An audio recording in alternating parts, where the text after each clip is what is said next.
Hello, everyone. This is Derrick Gillespie,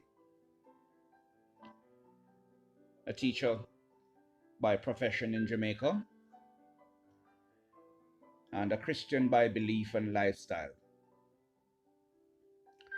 It is with these two things being borne in mind why I thought that this presentation would have been absolutely necessary, because I deem it a duty for me to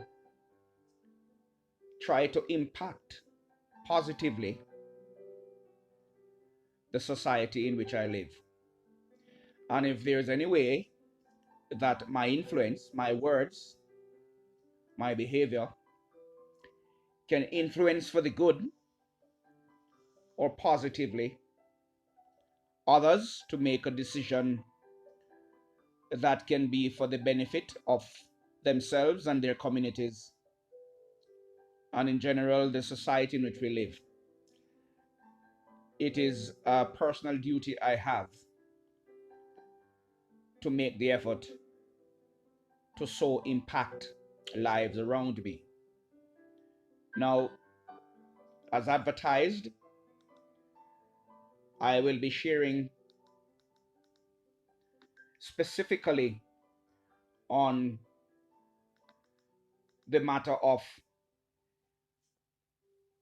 whether we should or shouldn't take the COVID-19 vaccine, or I should say vaccines, because of the variety of brands out there. And as was advertised, let me say from the outset that I personally plan to take the COVID-19 vaccine. I deem this not a light matter, a trifling matter. I don't see it as an issue which is of little consequence. It is a very urgent matter. And therefore, with this in mind and understanding the seriousness of the issue, understanding the gravity of the situation, recognizing that this is a life and death matter, I don't enter into this presentation lightly. And so I invite you, dear listener, to join with me as I pause to recognize the God we serve and ask that He will direct our thoughts and direct my mind and my words as I make this presentation. Let us pray. Dear God and Father of mankind, in your presence we come. I ask, Lord, that you will visit every listening person in this presentation. Especially rest your hand upon the speaker, and may whatever I say be to thy name's honor and glory. May the truth go forward and go forth with clarity. And may the words of my mouth and the meditation of our hearts be acceptable in thy sight, O God, our rock and our redeemer. Amen.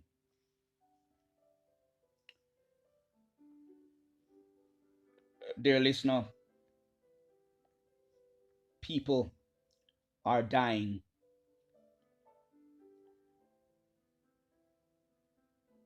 Our loved ones are suffering. The aged, the elderly, they are lonely. They are missing their loved ones. For a year, we have not been able to hug and to touch.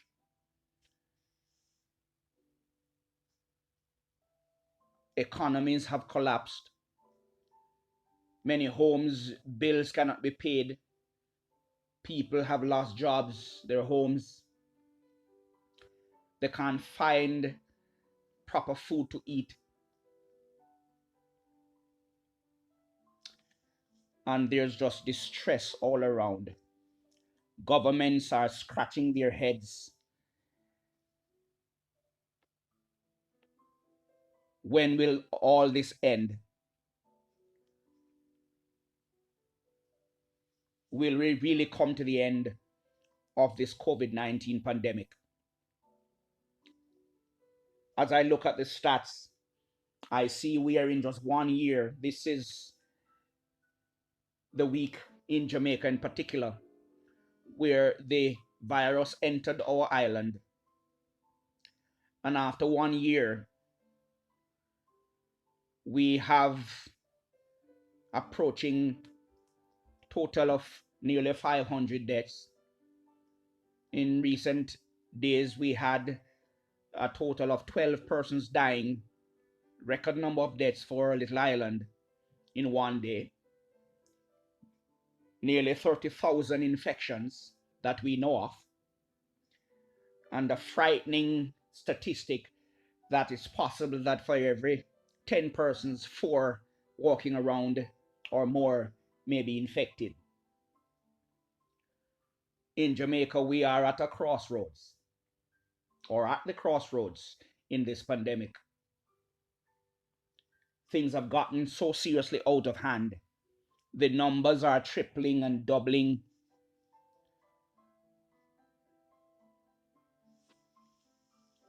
And it is time that we do something about it. Looking at the world on a global scale, in 1 year, we have approaching 120 million infections recorded that we know about. Nearly 2.8 million people have succumbed to the disease. 2.8 million. That's the population of Jamaica, the country in which I live. You can imagine you enter a country of 2.8 million people and the entire country is empty, all dead.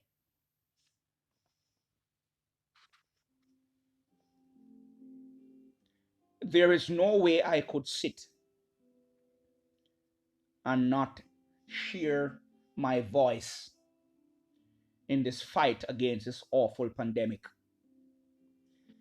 It is therefore my belief that if I have important knowledge to share with listeners, knowledge which would inform their decision making, knowledge that could save lives, knowledge that could impact the choice that people make, that will benefit not just themselves but others and their communities, and indeed the society in which we live.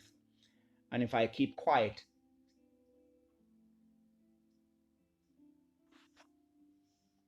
I could not consider myself a real teacher or a Christian. And so I decided to share with you, dear listener, on this very, very important topic. And I'd like to tell you what are my reasons, despite all of the fears and doubts and yes, risks that are involved with taking a vaccine at this time. What are my reasons why I have looked at all of the facts and the evidence and objectively decide to be an example to others and to take the COVID-19 vaccine. Before I delve into the details for the next half an hour or so, let me quickly share with you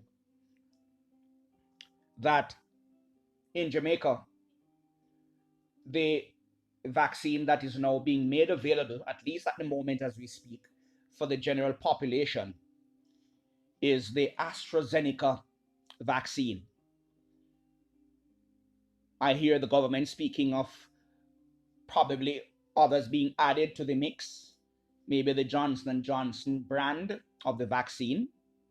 But for the time being, we have started the process of vaccinating the frontline workers, the health workers, the elderly, people in golden age homes, police, those who are on the front line in this serious, awful fight against this disease, and of course, the more vulnerable. And I quite understand that approach by the government, and I endorse the approach. But what are the reasons why I personally support the taking of any of the vaccines, whether it be the Pfizer vaccine or the Moderna vaccine or the Johnson and Johnson, or in the case of Jamaica at this moment, the AstraZeneca vaccine. And of course, there are others that are in trial and are being made use of. But these are the four top or more popular ones as we speak.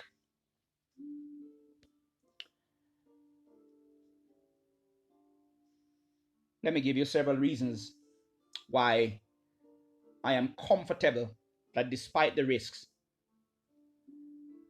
it makes a lot of sense to take the vaccine.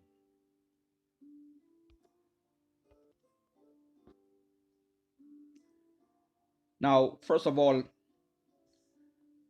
let me indicate to you, dear listener, that I am not here just going to speak off the top of my head or just opinions and I'm just shooting from the hip, and whatever comes to mind in terms of opinion, I'm just sharing. I feel it an urgent responsibility that I have, that as I speak, there must be supporting evidence. There must be a responsibility that I take for what I pass on to the public as a teacher and as a Christian, which may influence decisions and thoughts and views, and in fact may impact lives. So I don't take lightly what I'm about to share with you. On screen, I am showing you that I take seriously the responsibility of fact checking, doing my research, ensuring that whatever I say to the public, it can stand scrutiny, and in the end, it can make sense and appeal to the objective mind. So I'm looking at the official World Health Organization website, the storehouse of global knowledge on medicine and health related affairs.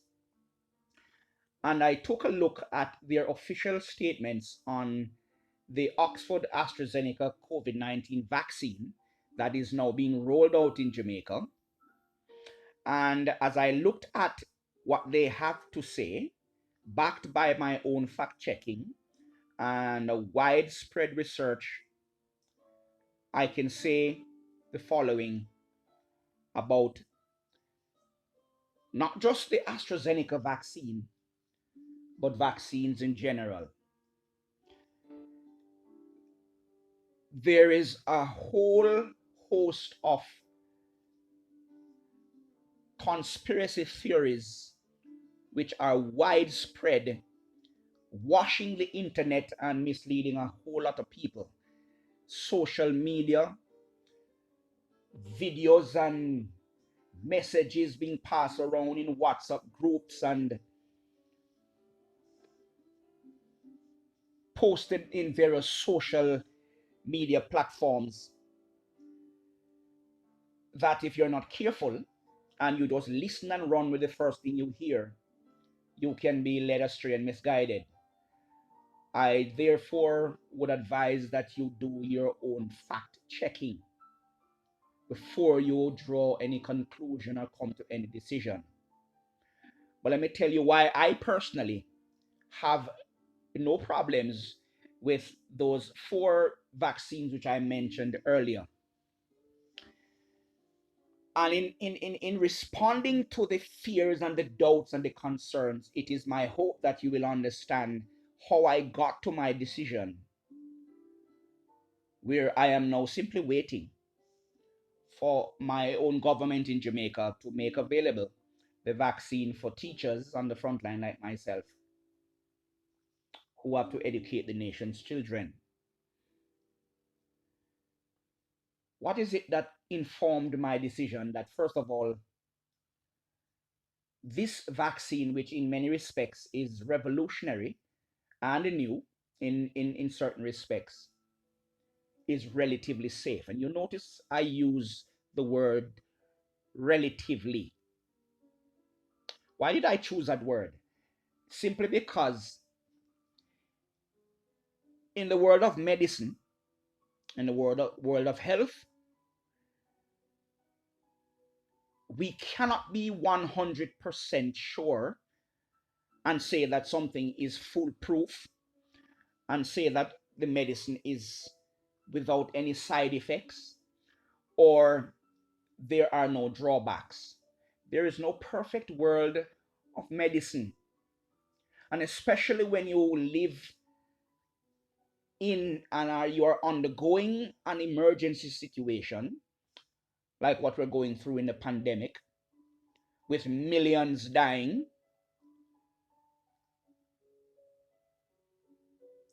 there is no easy fix, no quick fix, and there cannot be, in an emergency, putting off for years what you would normally do under normal circumstances and hope that you can arrive at 100% surety of safety of vaccines. We are in an emergency, and everybody knows that when you're in an emergency, you have to weigh the pros and cons. And when you look at the benefits outweighing the risks, those circumstances are not the normal way things would operate. Somebody collapses, for instance, and you are trying to resuscitate them.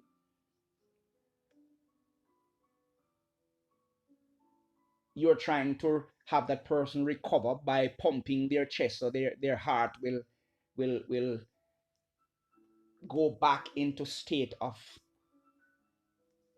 doing what it normally does. That's an emergency situation. You wouldn't normally be pumping someone's chest where the risk of breaking their ribs, for instance, would be there. And so, just the same way a nurse or a doctor in an emergency situation trying to resuscitate someone who has a heart attack, and in pumping that chest, you run the risk of breaking a rib. That's an emergency situation. You have to weigh the benefits compared to the risks. And so, even if the person breaks a rib, you have to keep pumping because, in the end, the benefit will outweigh the risks of a broken rib. Someone collapses and you have to rush them to the hospital. You drive at mad speed. You don't normally drive that way, but you have to because of the emergency situation where the benefit of getting that person to the hospital in time and saving them outweigh the risks that you have to take of driving at abnormal speeds. The point I'm making is that there are too many people who think that vaccines are 100 or supposed to be 100% safe. Even normal vaccines we have benefited from kids from we were babies until now. And that brings me to the point of responding to all those who, for some strange reason, think that all of a sudden vaccines become the mark of the beast. Nonsense. All those persons talking about, you know, piercing the skin and pricking the arm and invading the body with a needle. It's the mark of the beast. All of a sudden it has become how so? If you have been benefiting as a child from you were born and being immunized and vaccinated until now, you're an adult. The dozens of various vaccines we all have benefited from since we were babies. until now have saved our lives from, either if we contract or preventing us from contracting, we were saved from diseases like rubella, whooping cough, tetanus, measles, chickenpox, smallpox, and the list goes on and on. All because a vaccine introduced into our bodies a bit of the disease that we want to fight against, triggering the God-given ability in our bodies to respond to the introduction of that disease in its minute form, so that our bodies can develop defense mechanisms and systems to overcome those diseases. When we do contract them, our bodies are ready to fight properly against them. Or many of us go throughout our lives and we never develop those diseases, even though we might have been exposed, because our bodies were prepared via the marvelous invention of what is called vaccines. So if all of us have been benefiting all these years from vaccines, it could not be that all of a sudden vaccines become the mark of the beast. That's another issue. I won't get into it, but it's all nonsense. For months, we've been hearing people feeding us falsehoods about Bill Gates trying to pass on mark of the beast with computer chipping vaccines to many of us. Nothing of the sort.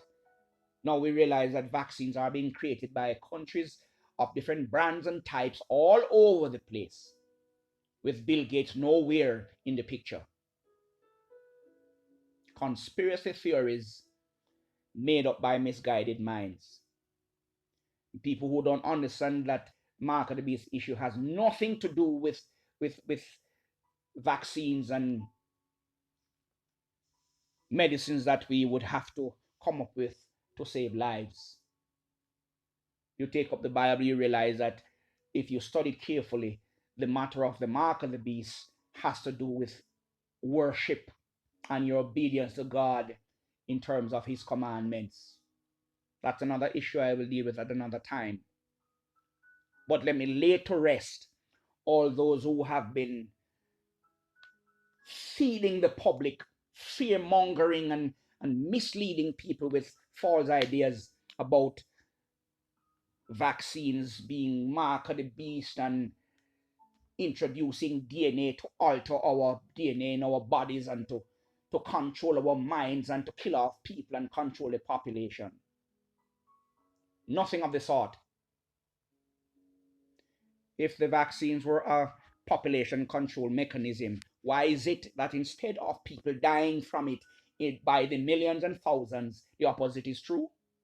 Since the vaccines have been administered in countries around the world, the statistics is clear that in countries where vaccination is taking place on a wide scale, not only is the what they call the statistical curve flattening, but it is falling off and descending at a steep rate. Hospitalizations going down, deaths going down, people becoming sick from COVID going down the more you vaccinate the population. If it was designed to kill off people, why is it from the President of the United States to the various leaders of the world have been taking the vaccine, and we have heard of none of them for months now or weeks now suffering the demise of so-called population control to kill off people? Misguided propaganda fed to minds that don't do their own fact checking, don't do their own self-education to understand how vaccines work. I mean, when you think, for instance, of snake poison, when a snake bites you, those snakes that are poisonous, one of the most effective means of getting rid of the effects of that poison is to use what is called an antivenom. What's an antivenom? The actual snake poison itself was used to develop a medicine to fight the disease, or should I say, the effects of snake bite. A vaccine is not meant to be a medicine that you take and you go home and there are no side effects. There is nothing, you're just feeling healthy and chirpy all the way.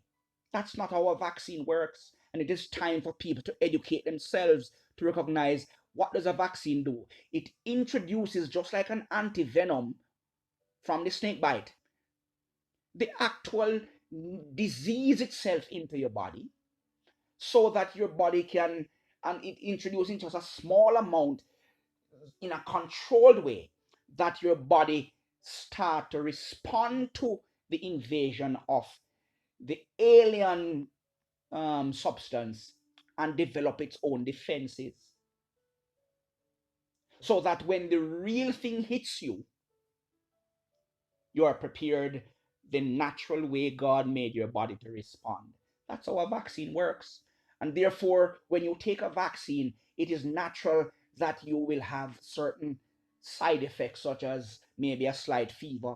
You may feel fluish. You may feel a little tired. You may even feel a little sick beyond the norm or normal way of feeling healthy for a day or two.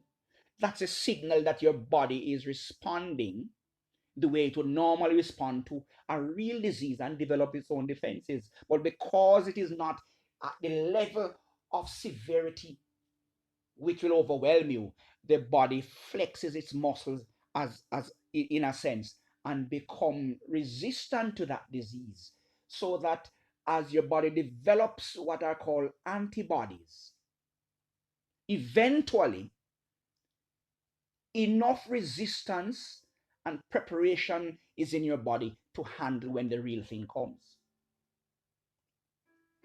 So how does the COVID-19 vaccine work? Simple. And interestingly, let me speak about these new vaccines. For the first time, instead of introducing the disease itself into your body, scientists have discovered that COVID-19, when the real disease is in your body, it tends to suppress and prevent your body from properly developing its defense systems. And that is why it overwhelms and kills so many people quickly. So they found a way scientifically to mimic the disease, what is called the mRNA method of vaccination. It's not the real disease being introduced, it's a genetic message being sent to your body in that vaccine, which mimics what the COVID-19 disease is like, not introducing the real thing in your body. It simply sends a signal to your body that this disease, appearing like, feeling like the COVID-19 disease, your body responds and starts to develop its responses. Revolutionary approach, which some people tend to believe that, it is some sinister plan to introduce DNA and genetic material which alter your body and you become controlled in your mind and you become a robot. Nonsense.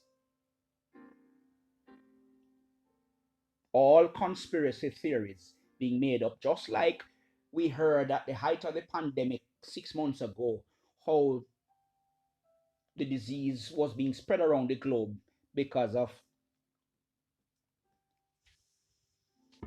high-speed internet.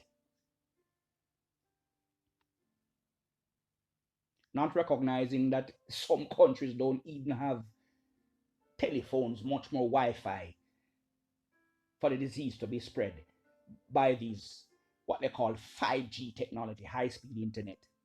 All nonsense.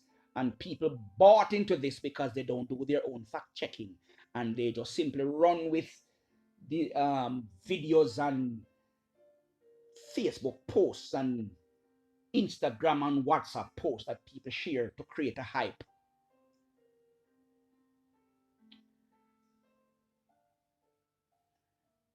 Sorry. As I did my own fact checking, I realized that it was all nonsense. So not only have I looked at the AstraZeneca vaccine and recognized that it is effective from anywhere between 60 odd and up, depending on the population and the persons involved, sometimes up to as high as 80 odd percent efficacy. In other words, let me put it this way. Think about the fact that when you are not vaccinated, you don't know when you will catch the COVID-19 vaccine, when you will contract the disease, become infected. You don't know when, you don't know where. You don't know if you're one of those persons who your body is not strong enough to resist or whom it will overwhelm, because it's not an old age people disease anymore. Kids, teenagers, strong people in their 20s and 30s are dying. Who would not want to have a solution where you increase your chances of overcoming the disease if you catch it anywhere between 60 to 80%? And for instance, the Johnson & Johnson, Moderna, and Pfizer vaccine, the efficacy is up to as much as in the 90s. I certainly would want to increase my chances to have my body prepared just in case I contract the disease. Another misconception many people have out there is that if you take the vaccine, you can never be infected or you can't catch the disease. That's not how a vaccine works. A vaccine is supposed to simply mean to make your body prepared. So in the likelihood of you being infected or contracting the disease, a number of things can happen. One, either the disease has no effect on you because your body is strong enough with defenses already ready to fight off the disease. Or if you get sick, the degree of sickness is not to the level where it overwhelms you and kills you. Or you end up, if you have the disease, you have a greater likelihood, even if you get sick severely, of eventually overcoming because your body is already prepared to fight. Who would not want to give themselves a chance, a 60, 80, or 90% increased chance of overcoming or not becoming sick, even if you contract the disease or you become infected? I know I would want to have that chance. And so, dear listener, it makes sense to be vaccinated.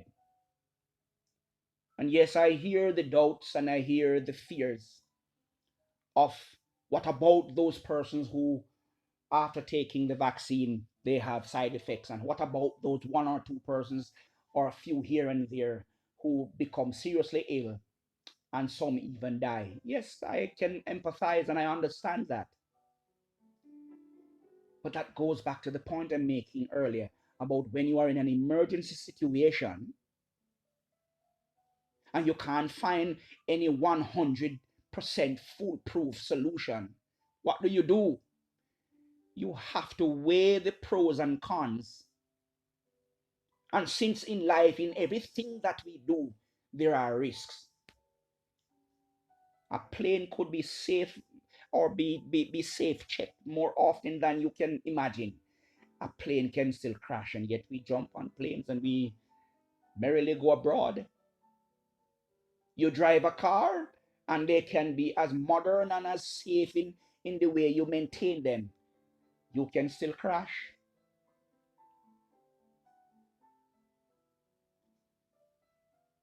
Regular medicines we buy from the pharmacy, and we get over the counter from or prescribe our doctors. And yet, if you read the labels, you see the wide variety of side effects.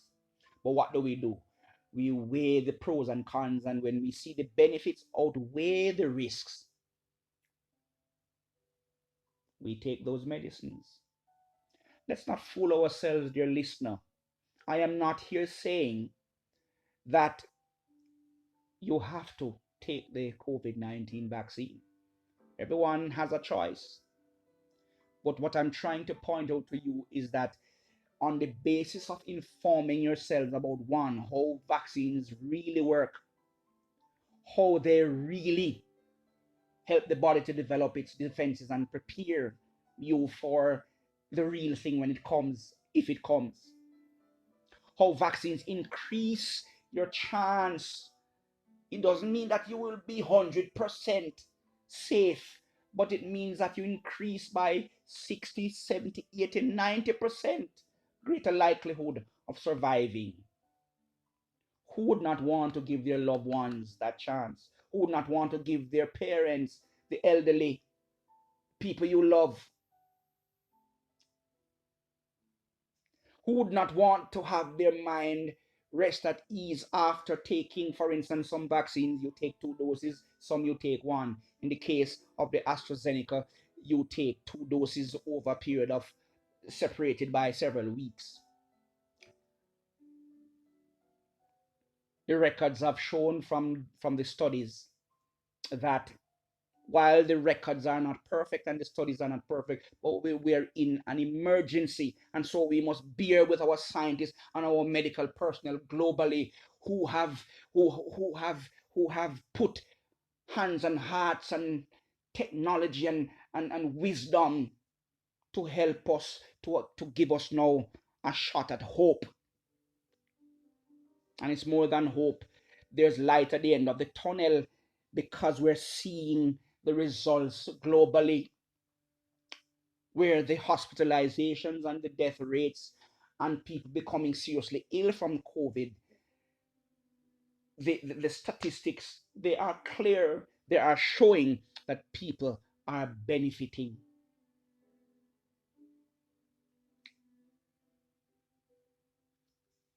So what of those who here and there had side effects, and some even severe?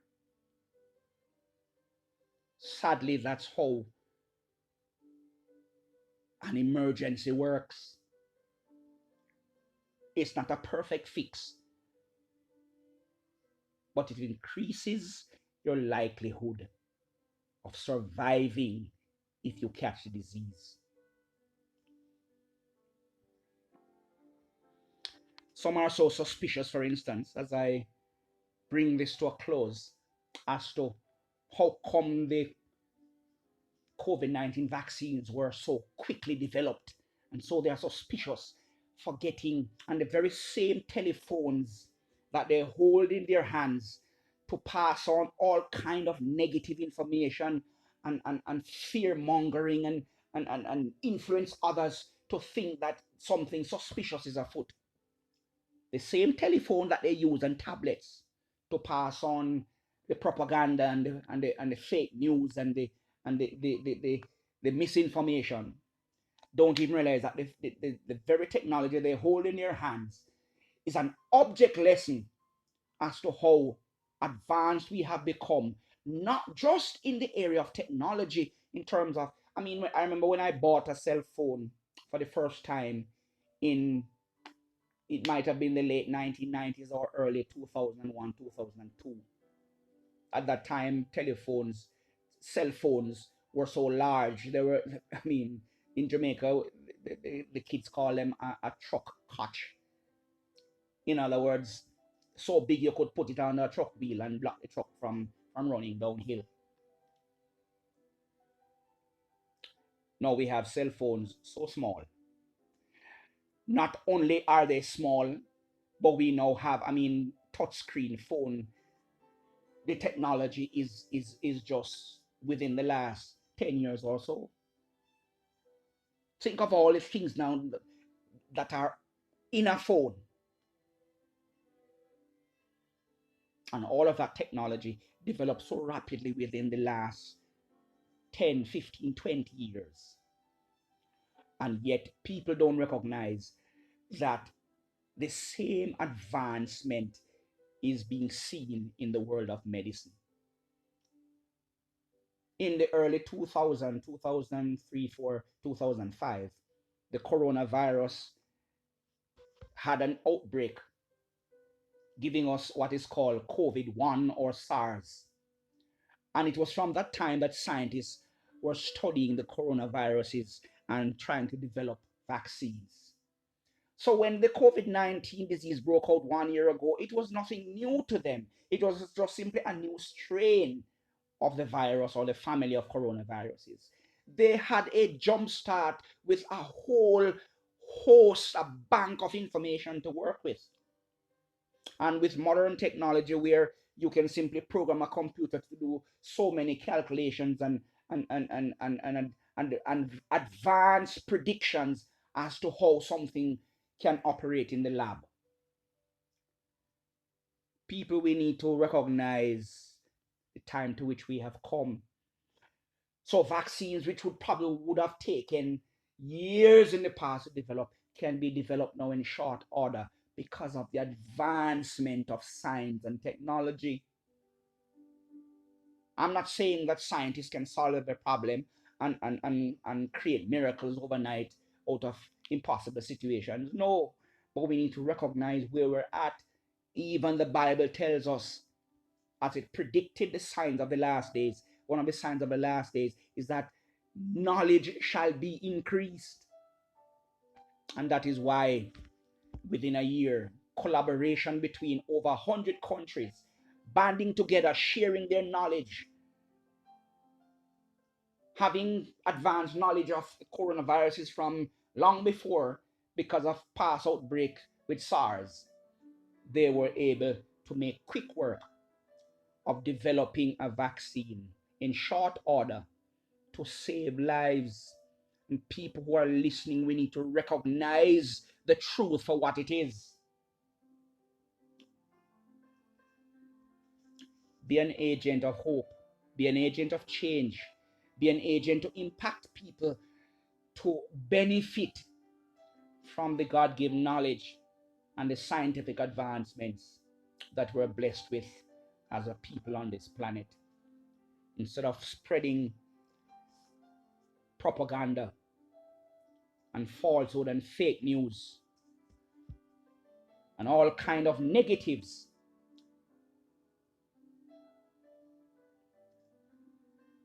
as I bring this to a close, my reason or reasons for being willing to take the COVID-19 vaccine,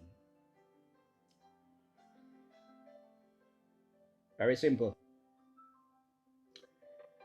We have been benefiting from vaccines since we were babies. This one is nothing new. The technology is new. The technology is advanced. We have never before had a vaccine where instead of introducing a bit of the disease, you introduce a message into the body genetically, which mimics what the disease is like. So the real disease is not in your body, but the body thinks that the real disease is there and develop defenses. Why did the scientists go this route? Because they realize that the disease itself is so ferocious and it suppresses the body's own mechanisms to develop its own defenses. And so the only way was to use a different approach, which is now called the mRNA approach. Makes a lot of sense. Why am I taking the vaccine? Because when I look around the world, whether it be Iceland or Israel or England or Germany or United States, yes, a lot of people have still not gotten the vaccines. And that is why we still have the high rates of infections. And people have become careless with the protocols and not wearing masks and not sanitizing and having parties and resisting the protocols. Even church people who should be an example to others, they resist the protocols and set bad example for others. forgetting that even the Bible itself has a system of quarantines under Moses, where people with leprosy were supposed to stay away from the others and stay away from the camp and from the temple. Why? Because God is practical.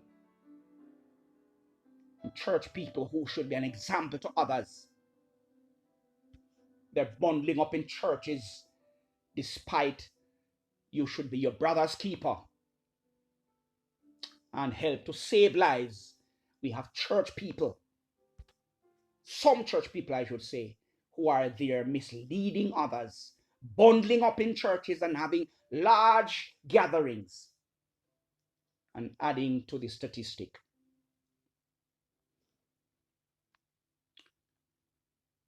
The point I'm making is that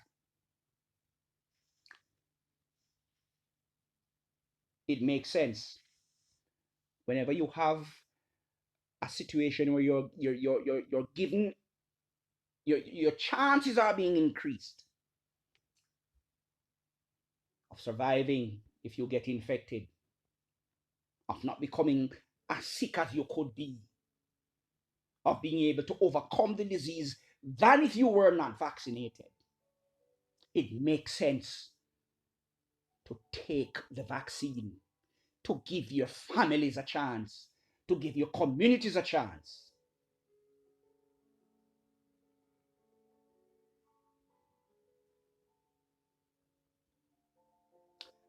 And of course,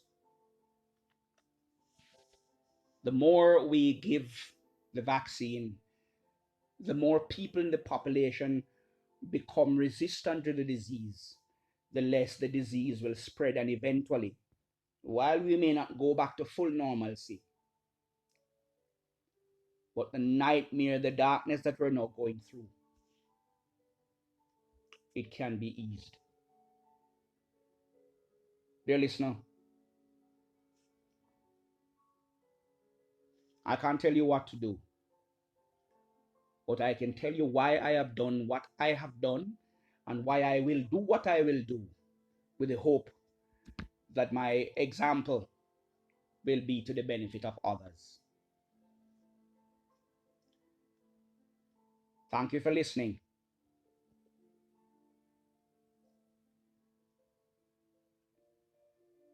God bless.